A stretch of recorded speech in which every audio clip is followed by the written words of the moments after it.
Mexicanos y mexicanas, bienvenidos a su canal Política Agria. No olviden suscribirse y picar la campanita. Deja un pulgar arriba y tu opinión en la caja de comentarios. Ahora sí, sigamos con la noticia. Buenos días, señor presidente. Felipe Fierro, de tiempo.com.mx y Puente Libre MX. Ayer el Pleno de la Suprema Corte, por 8 votos contra 3, declaró inconstitucional algunos artículos de la Ley de Seguridad Nacional y del Código Nacional de Procedimientos Penales. Básicamente, elimina la prisión preventiva en delitos de contrabando, ventas de facturas y defraudación fiscal por más de 8.6 millones de pesos. Este tema, usted lo había destacado mucho, lo había promovido mucho, causó mucha polémica, pero al final la Corte otra vez pues se enfrenta a usted. ¿Qué opinión le merece esto? Bueno, yo creo que hay tres mensajes sobre esta resolución,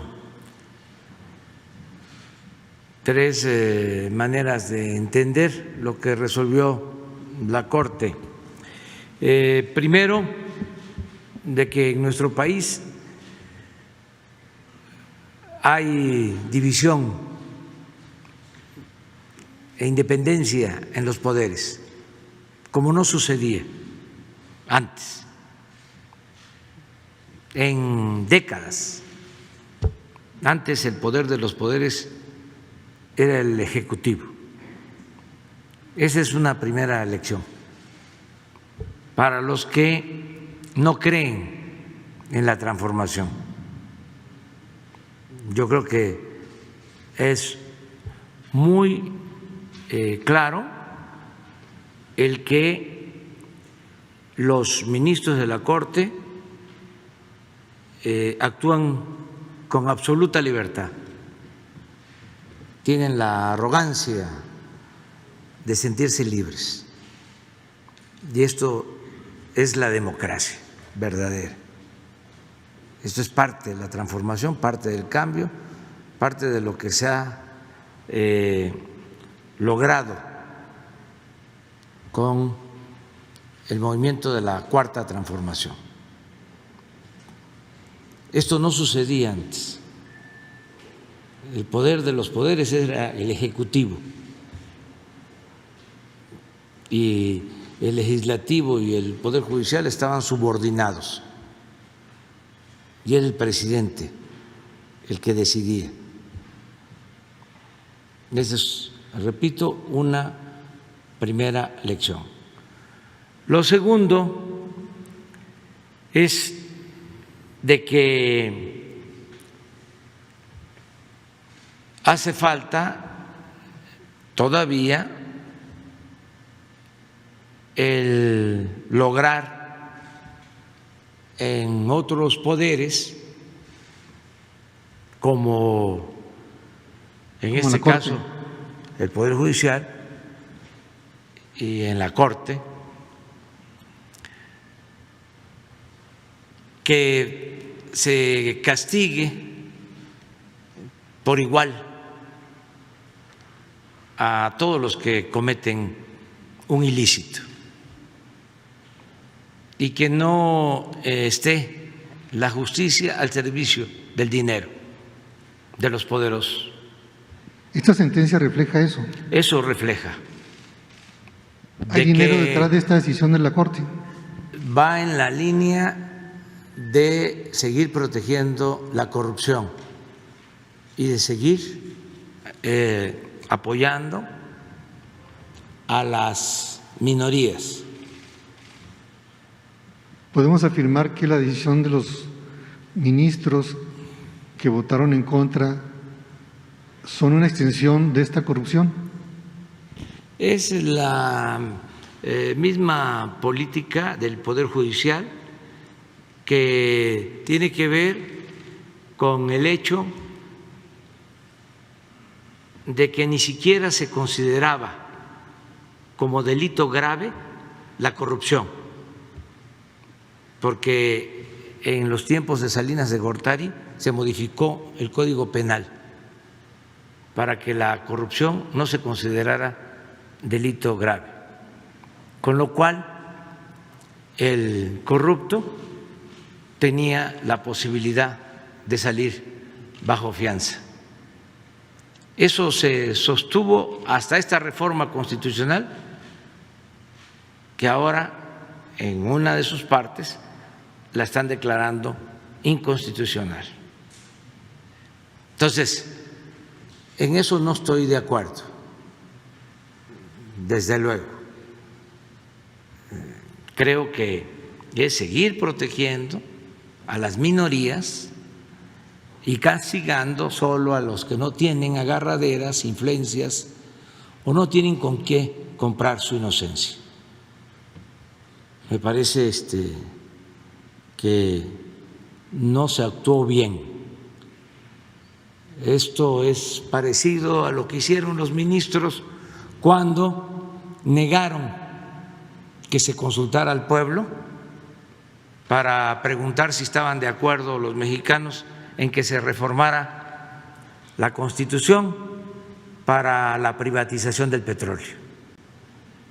Y la resolución de la Corte en ese entonces, en el sexenio pasado, fue que no procedía porque se afectaban los ingresos del gobierno. Y ahora es algo parecido, que no procede considerar delito grave y que vayan a prisión quienes cometen grandes fraudes fiscales, todos los que inventan, alteran facturas, que se hacen inmensamente ricos con la defraudación fiscal, porque se les afecta en sus derechos humanos. ¿Qué pasa cuando banqueros, grandes empresarios, dueños de despachos fiscales cometen grandes fraudes de miles de millones de pesos? La hacienda pública deja de recibir ingresos que podrían ser utilizados para garantizarle al pueblo el bienestar, el derecho a la educación, el derecho a la salud, para dar trabajo a los jóvenes y para que no se violen los derechos humanos. Es un asunto de interpretación, pero esa es la segunda postura de mi parte. Y la tercera es que, dicho lo anterior, nosotros vamos a respetar la decisión de la Corte, porque queremos estar en un auténtico, en un verdadero Estado de Derecho. El presidente ministro de la Corte afirmó que las características personales de este tipo de delincuentes y el propio delito no justifican la prisión preventiva. No, porque se trata de delincuentes de cuello blanco. Dos preguntas aquí, señor presidente. Entonces, no pueden ir a la cárcel los fifís. ¿Considera usted entonces que el presidente de la Corte, el ministro Saldívar, sigue siendo todavía el mejor hombre para transformar el Poder Judicial? Sí, nada más que son criterios, tenemos puntos de vista distintos y eso también es bueno, desafortunado, afortunado, no desafortunado, porque la democracia es pluralidad, no todos pensamos de la misma manera. Entonces, el abogado que se forma de manera ortodoxa, pues se ajusta a la ley. es muy común que digan los abogados, la ley es la ley. Y yo tengo una visión distinta. ¿Cuál? Yo sostengo que por encima de la ley debe estar la justicia.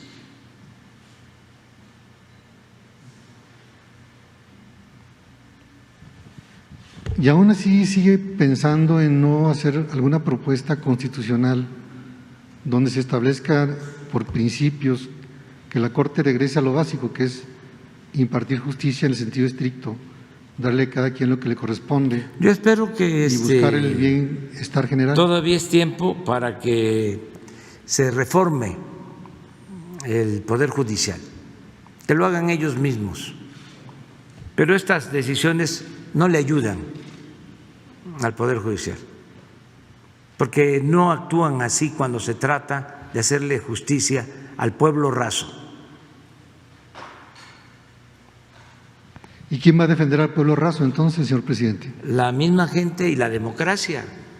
Va a llegar el momento en que los jueces, magistrados, ministros van a ser más sensibles y van a tener una dimensión social y van a poder hacer justicia sin apartarse de la legalidad. Pero es un proceso. Es que no solo fueron los 36 años de predominio de la política neoliberal, esto viene de lejos, viene desde el porfiriato. No pudo la revolución acabar con estos sistemas políticos verticales de protección a minorías. Acuérdense de que hasta hace poco el gobierno estaba tomado por un grupo que se sentían los dueños de México, una oligarquía que se creó cuando Salinas de Gortari. Salinas creó un grupo compacto para dominar México a partir de que entregó los bienes del pueblo y de la nación a sus allegados. Ese grupo no solo siguió acumulando riquezas, sino también poder político. Y fueron los que influyeron en las elecciones anteriores, fueron los que nos hicieron el fraude en el 2006.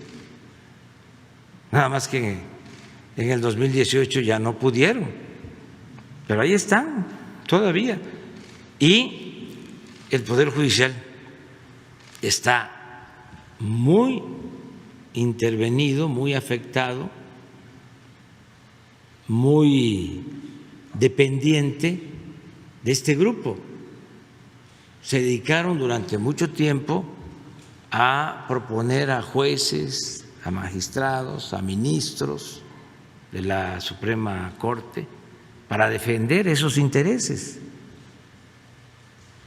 Nosotros estamos limpiando de corrupción el Poder Ejecutivo y hay que limpiar también de corrupción el Poder Judicial y el Poder Legislativo, y se ha avanzado, pero es un proceso. Afortunadamente la gente está a favor del cambio y por eso vamos a continuar, vamos a seguir